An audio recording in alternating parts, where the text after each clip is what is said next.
Allez, bonjour à tous, j'espère que vous allez bien. Aujourd'hui, on va faire une analyse du marché, une grosse revue comme chaque dimanche. On verra notre clôture weekly et ensuite, on verra tout simplement les plans de trading, les setups qu'on peut enclencher cette semaine, que ce soit sur du court, moyen, long terme, hein, donc sur de l'intraday ou du swing trading, sur BTC, Ether et également les altcoins. Chaque dimanche, notre grosse revue de la semaine pour tout simplement la préparer. Alors avant de commencer l'analyse, je tiens à vous rappeler, il vous reste que quelques heures jusqu'à ce soir minuit pour profiter des moins 50% sur le programme Crypto Investor. C'est un programme qui te permettra d'investir dans les crypto-monnaies comme un professionnel en passant par 3 piliers, l'analyse fondamentale, l'analyse de la token mix et l'analyse technique pour que tu puisses choisir les meilleurs cryptos suivant un système de notation que je te partage également où tu vas voir tout simplement tous les critères qu'il faut respecter pour bien choisir une crypto. Je te montre également en direct comment moi j'analyse des cryptos, je te partage mon portefeuille, je te montre comment construire ton portefeuille sur mesure en fonction de ton profil d'investisseur, je te montre mes stratégies de prise de profit et le but c'est que tu sois 100% autonome, que tu puisses gérer un bull market, un bear market, que tu puisses optimiser ta gestion financière. On est bien plus que sur de l'investissement crypto mais sur l'investissement en général, l'optimisation de ta gestion financière, la bonne gestion de ton mindset, de tes émotions. Je te partage également les narratifs qu'il faut surveiller, sans filtre, les 50 plus grosses cryptos où je te donne mon avis. Donc on est vraiment sur 10 modules, plus de 20 heures de vidéo pour que tu sois 100% autonome, que tu puisses bien gérer un bull market comme un bear market, prendre les bonnes décisions et optimiser tes gains et limiter tes risques. Tu as jusqu'à ce soir pour profiter des moins 50% sur le programme. Dès minuit, l'offre se terminera et le prix du programme doublera. Donc, je te le laisse cliquer sur le premier lien en description si ça t'intéresse. Alors, sur le BTC, donc on va commencer déjà par notre clôture weekly. On a notre clôture qui arrive dans 10 heures, ça serait bien de clôturer au-dessus de ce niveau-là, des 62 500 $, ça éviterait un ravalement baissier en weekly. Après, moi, le niveau que je surveille, qui est selon moi beaucoup plus important, c'est ce niveau-là des 61 500 $ que j'ai pas mal de fois travaillé, que je vous en ai parlé pendant énormément de temps. Tant qu'on se situe au-dessus de ce niveau de support qui faisait avant office de support, on a break, il a fait office de résistance. Pour moi, j'ai toujours un biais bullish sur du moyen long terme et je chercherai des achats pour viser un nouvel ATH. Si je trace un Fibo, ici c'est globalement notre milieu de range. On voit que c'est globalement nos 50% de retracement. Donc toujours un biais bullish tant qu'on évolue au-dessus de ce niveau-là. Et pour le moment, on a une très bonne réaction acheteuse. Donc par exemple pour des entrées swing, c'est un très bon niveau pour avoir une zone d'entrée ici, une invalidation en dessous si on commence à réintégrer, même avoir une invalidation si clôture daily en dessous des 57 500 $, sous ce creux-là, et avoir comme target un nouvel ATH. Donc voilà, c'est vraiment le niveau très important, c'est un pivot, j'ai souvent tradé avec ce niveau-là, j'ai pris beaucoup de longues à chaque fois qu'on a été chercher, qu'on est revenu chercher cette zone de support, et là pour le moment le marché nous remontre encore qu'on a une bonne réaction acheteuse. Sur du plus court terme, on a cette réaction acheteuse, on a eu ici une impulsion, suivie actuellement d'une phase de consolidation. Et les phases de consolidation comme ça, suivies d'une impulsion haussière, ont plus de chances de break et d'avoir une continuation dans le sens de la tendance initiale. Donc pour le moment, j'aurais plutôt également un biais bullish, surtout qu'on est passé au-dessus des moyennes mobiles 4 heures, on a une compression entre le 1 heure et le 15 minutes, on verra ça après sur du court terme, on n'a pas encore une vraie grosse reprise de notre dynamique haussière, hein, c'est pour ça qu'on a du mal à passer, mais pour moi, voilà, on est sur un niveau de résistance actuellement, qui est globalement cette zone-là, hop, voilà, on la voit bien. Si réintégration de ce niveau-là, pour moi, aucun de mal d'aller chercher la prochaine target qui est ici. Globalement, on réintègre un bas de range, c'est pour aller chercher l'extrémité opposée. Et là, vu l'impulsion, vu la consolidation qui est assez serrée, si je mets un Fibo, on voit bien qu'on rebondit même pas sur les 0,382. Donc consolidation assez serrée, pour moi, ça nous montre qu'on a quand même une pression qui est acheteuse, et impulsion, consolidation, plus de chances d'avoir une continuation dans le sens de la tendance initiale. Ça c'est très important. Mais quand vous tradez le marché, quand vous avez une phase de latéralisation, regardez toujours votre tendance d'où elle arrive. Est-ce que on vient d'une tendance haussière, ou est-ce que au contraire on vient ici d'une tendance baissière? Ça c'est très important, parce que en fonction de la tendance initiale, vous aurez des probabilités qui seront différentes de continuation. D'accord? Si vous avez une tendance de base qui est haussière, alors on aura plus de chances d'avoir une continuation. et d'un range qui break par le haut. Inversement, si on est dans un range qui est précédé par une dynamique baissière, alors ce range-là aura plus de chances de break par le bas. Pourquoi? Parce que tout simplement, une tendance, qu'elle soit haussière ou baissière, se prolonge plusieurs fois, une fois, deux fois, trois fois, et se retourne qu'une seule fois. Donc à partir du moment où vous avez une tendance, il vaut mieux jouer la continuation que à chaque petit top là de se dire ça y est c'est le retournement, je short, ça y est c'est le retournement, je short. Alors oui, au bout d'un moment ça va passer, mais après 4, 5, 6 stop loss, il va falloir avoir des gains qui compensent clairement les pertes. Pour moi, vaut mieux chercher à faire de la continuation de tendance en se disant à chaque fois qu'on a un top comme ça local, de se dire ok, bah c'est un sommet, c'est une correction pour ensuite avoir une nouvelle reprise, etc., etc. Oui, à un moment, on aura une fin de notre tendance, mais le plus important, c'est d'avoir des gains qui vont clairement compenser la potentielle perte que vous pouvez vous prendre lorsque notre tendance va tout simplement s'inverser. Donc ça c'est un point très important pour les personnes qui tradent les continuations de tendance ou qui tradent les breaks de range. Donc voilà, pour moi sur zone de résistance, mais un marché qui pousse, et si on a une clôture et qu'on arrive à parvenir de ce niveau-là, là les 62 500 $, pour moi prochaine zone à aller chercher les 64 500 $, avec sûrement une petite ici une petite résistance où on arriverait dans une zone d'imbalance, donc ça me surprendrait pas d'avoir du mal à passer ce niveau-là. En plus on est sur le milieu de range de ce niveau-là. Si je fais un Fibo, globalement voilà, c'est à peu près notre milieu de range. Donc ça c'est les étapes, on va dire, un peu sur du moyen terme. Maintenant, pour préparer ma semaine, moi qu'est-ce que je vais surveiller au cas où. Alors le but c'est d'avoir différentes hypothèses de travail, différents scénarios. Si on commence à parvenir à passer au-dessus de ce niveau-là et réintégrer ce niveau de résistance, si j'ai un pullback, je pourrais clairement chercher des achats pour viser l'extrémité opposée, les 64 500 $. Au cas où on a un break de ce range par le bas, ce qui n'est pas impossible, hein. J'ai dit qu'il y avait plus de chances que ça cassait par le haut, mais c'est des probabilités, hein. C'est-à-dire qu'il y a un scénario où ça casse également par le bas. Le plus important, c'est de savoir ce qu'on fait. Moi, ce que je vais surveiller, c'est si on revient globalement chercher les 61 000 $, voir comment le marché réagit. Si on commence à avoir une nouvelle phase d'accumulation, avec ici des phases d'absorption, on voit qu'on a ici des longues mèches, on voit que les vendeurs ont essayé de pousser, ça a été directement ravalé par les acheteurs, ça nous montre qu'il y a de l'absorption, il y a de la demande qui est présente, qui absorbe les sell market, les vendeurs qui se manifestent. Si on a la même chose, je pourrais chercher des achats avec pareil comme objectif, TP partiel 62 500 $, TP total 64 500 $. Sinon, si ensuite on a une impulsion qui est assez forte, et qu'on repasse au-dessus des moyennes mobiles sur du court terme, je vais tout supprimer, ça sera plus clair. On voit que là on a une compression sur les moyennes mobiles. On a un tunnel 1 heure qui fait office de résistance et un tunnel 15 minutes qui fait office de support. Donc on a ici une compression, tout simplement. L'idéal, quand on traite une tendance, qu'elle soit à la hausse ou à la baisse, c'est d'avoir une convergence sur différentes unités de temps. Et ici sur du court terme, je prends le tunnel 15 minutes et le tunnel 1 heure. Vous voyez, quand on a comme ça une bonne tendance qui est haussière, les pullbacks dans ces moyennes mobiles là, ici, quand on break le 15 minutes, on va chercher le 1 heure, c'est très intéressant pour faire de la continuation de tendance. Là on voit qu'on est dans une phase de compression, donc niveau amplitude, c'est beaucoup plus compliqué. Donc si on a un break franc et on ne pullback pas, et on revient pas chercher ce haut de range, si on a un 15 minutes qui crosse bien à la hausse, les pullbacks sur du court terme, tunnel 15 minutes, voire même tunnel 5 minutes, ici, le tunnel bleu sur une autre charte, si on a un fort momentum, ça peut être intéressant. Je vais prendre un exemple, par exemple, vous voyez, hop, quand on a ici un break et qu'on ne pullback pas, vous voyez, le pullback sur le tunnel 5 minutes, ça peut être une bonne opportunité. Mais ça, uniquement quand on a un fort momentum, quand on a un fort break par le haut.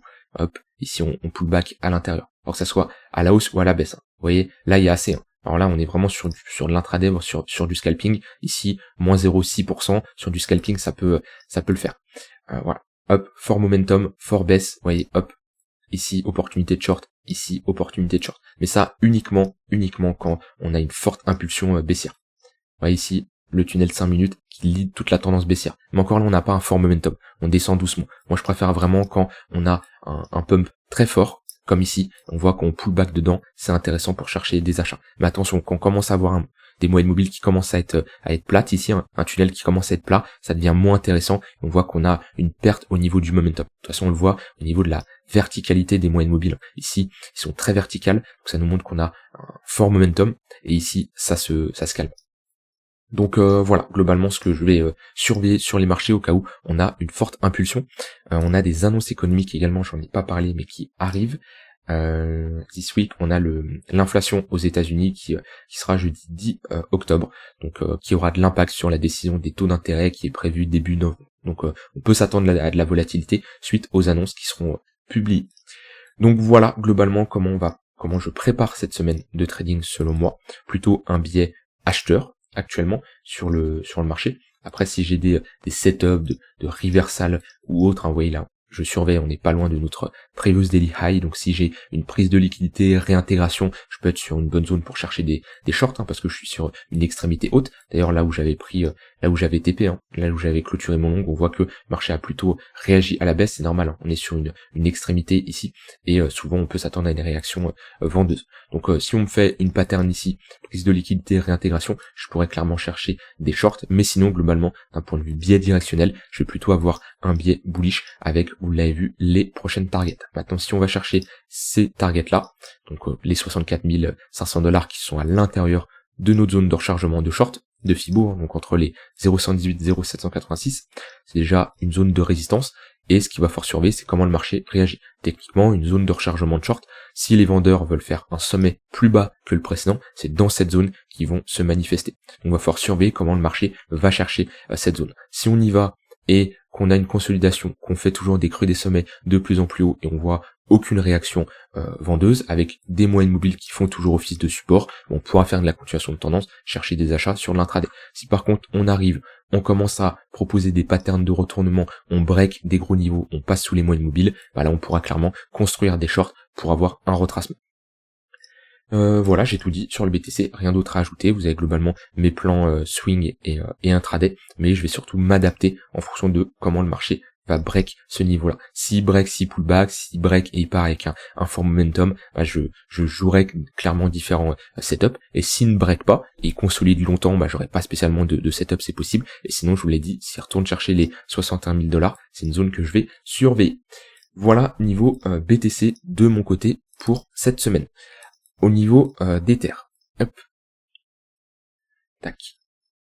Donc, je mets des moyennes mobiles. Ether, on voit bien que on est pareil dans cette phase de compression. La différence, c'est que sur Ether, on n'est pas repassé au-dessus du tunnel 4 heures. Alors, avant de partir sur du court terme, on va quand même parler de la clôture au weekly. Clôture weekly, on a quand même un ravalement. Donc, ça nous montre que Ether, il nous l'a montré sur la paire ETH-BTC, globalement plus faible que BTC, ça ne change pas. Donc on est toujours à l'intérieur de ce range-là, de cette phase de consolidation. Ici, on avait une phase de consolidation qu'on a break par le bas, on a pullback la ligne de coup, on n'arrive pas à réintégrer ce niveau-là. Donc on voit que sur Ether, c'est assez compliqué, parce que on est sur un gros niveau de support juste en dessous. Là, le niveau des 1900-2100 $, c'est un très très gros niveau de support. Ici, on est dans un range, gros niveau de résistance 2800 $. Et pour le moment, le marché, il fait un ping-pong entre une ligne de coup. Ici, on a eu une pattern de top de marché. Là, on a une pattern de retournement. Sommet, creux, sommet plus bas que le précédent, break. Ici, on voit qu'on a le pullback sur la ligne de coup. Réaction, ça c'est une pattern de retournement de marché. Et on a été chercher rapidement cette zone-là, les 2100 $ qui ont fait office de support. Donc pour moi ici, borne basse intéressante pour chercher des achats, et sinon borne haute intéressante pour chercher des shorts. Si par contre on a une réintégration des 2800-2900 $, pour moi c'est pour aller faire ici un nouveau sommet et revenir chercher au moins les 4000 $. C'est pas le scénario numéro 1 pour le moment parce que le Ether en est assez loin, mais on sait jamais, retour de la volatilité assez rapidement, le marché peut aller très vite. Donc voilà, c'est globalement ici je chercherai à me positionner sur les extrémités, sur du moyen long terme, sur Ethereum. Sinon si vous cherchez de très bonnes zones d'achat sur du très long terme, moi en général je préfère les 0,118 de Fibo, on voit qu'on a bien rebondi, en général les zones de rechargement comme ça à long terme, 0,118, 0,786, très bonne zone. C'est là où on voit que on a globalement consolidé à l'intérieur de cette phase de latéralisation, et pendant des mois, je vous le disais à l'époque, c'est une bonne zone pour se positionner sur du long terme. Ether est sous-évalué, je vous ai très souvent parlé de la zone des 1250, 1300 $, c'était une très bonne zone, c'était une bonne zone. Maintenant, c'est moins une bonne zone, j'avais raccumulé de l'Ether vers les 2250, 2300 $, en rajoutant un peu de bague à mon spot, mais la zone idéale, c'est si on revient en dessous les 2100 $, entre les 1550 et les 2100 $, ça serait une très bonne zone. Donc voilà, sinon Ether beaucoup plus faible, clairement, toujours dans sa phase de range, de latéralisation. je mets un volume profile, on voit que on a bien rebondi au niveau de la value area low, et on est retourné à l'intérieur de notre value area, qui représente ici 70% des volumes échangés. En tant que trader de range, le plus important, c'est de se positionner au niveau des extrémités. Ici, on va plutôt chercher des shorts. Ici, on va plutôt chercher des achats pour viser au moins en retour milieu de range, voire extrémité opposée. Pour le moment, on a un petit rebond. On voit bien, on a fait un ravalement ici, un ravalement en daily qui nous montre quand même qu'on a une réaction acheteuse, ce qui est normal. On est sur un bas de range et on est au niveau de cette précédente pattern de retournement qu'on voit ici. Pattern de retournement qui nous indique que dans cette zone-là, la demande est supérieure à l'offre, donc c'est normal d'avoir ce genre de réaction acheteuse au moment où on revient chercher ce niveau-là. Si Ether doit pousser, pour moi, il doit pousser jusqu'à la zone des 2550 $. On a une zone d'imbalance, on a également cette zone de résistance. Pour moi ici, c'est la prochaine target qui pourrait éventuellement aller chercher. Sur le chemin, on a quand même le tunnel 1 heure qu'il faudra break, mais on voit que c'est là qu'Ether est beaucoup plus faible, parce que comme je l'ai dit, BTC a break son tunnel 4 heures. Donc pas spécialement de plan de trading moi sur du court terme sur Ether, à moins que j'ai des reversals qui se mettent en place, ce qui n'a pas été le cas aujourd'hui lorsqu'on a été chercher le previous daily high. On voit bien que on n'a pas spécialement une réaction vendeuse avec un break d'un précédent creux, une zone d'imbalance qui est créée. Donc pas spécialement de short, et sinon pour la continuation de tendance, aucun setup parce que j'aimerais repasser au-dessus des moyennes mobiles court moyen terme pour viser de la continuation de tendance. Quelqu'un éventuellement qui veut chercher des shorts dans le tunnel 1 heure ici, ça peut être une bonne zone de localisation. Voilà au niveau d'Ether. Alors on va check les altcoins, on a également notre Bitcoin de dominance qui est toujours dans ce canal haussier. Et je reçois souvent des messages, oui, l'altcoin season c'est quand?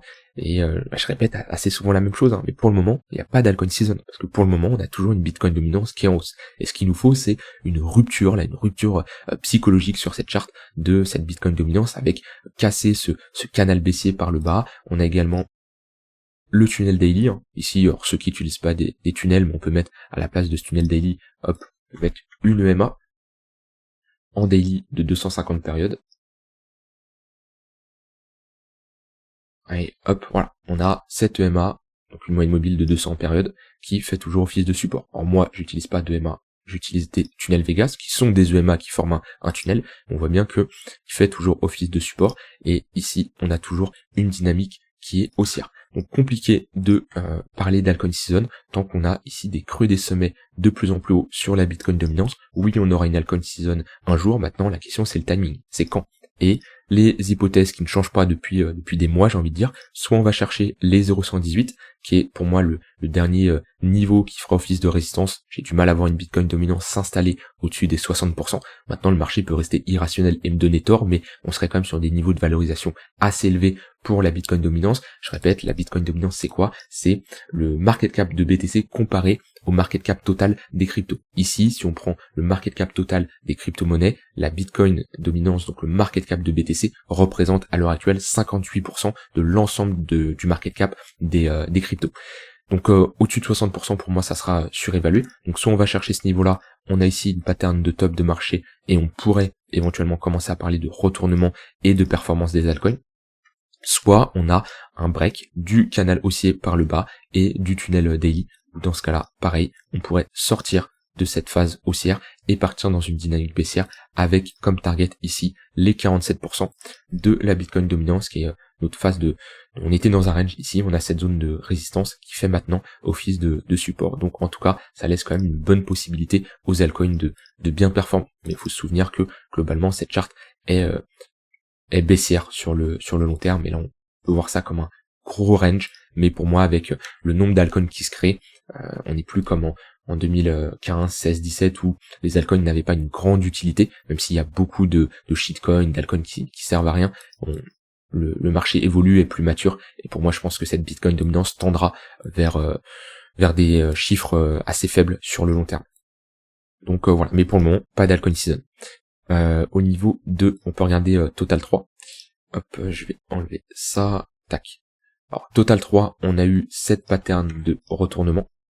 Structure en W, on a une bonne réaction ici sur les 528 et cette zone importante à tenir également les 585. Donc pour le moment c'est plutôt bullish ce qu'on fait. On voit qu'on n'a pas spécialement de ravalement en weekly, donc plutôt bullish selon moi, la clôture qu'on a eu la semaine dernière et là ce qu'on fait actuellement, mais c'est pas parce qu'on a un total 3 qui augmente que ça y est, c'est spécialement une altcoin season. Oui, c'est deux choses à regarder, la Bitcoin dominance et total 3, mais on peut très bien avoir une hausse de total 3 comme on a eu pendant cette phase-là, sans avoir une grosse phase d'altcoin season, parce qu'on l'a bien vu que on avait une hausse de la Bitcoin dominance, même avec un total 3 qui augmentait. Pourquoi? Parce qu'on avait un BTC qui augmentait lui également de son côté. On voit bien que si je prends du point le plus bas, on a ici total 3. Total 3 c'est quoi? C'est l'ensemble du market cap des cryptos en excluant BTC et Ether.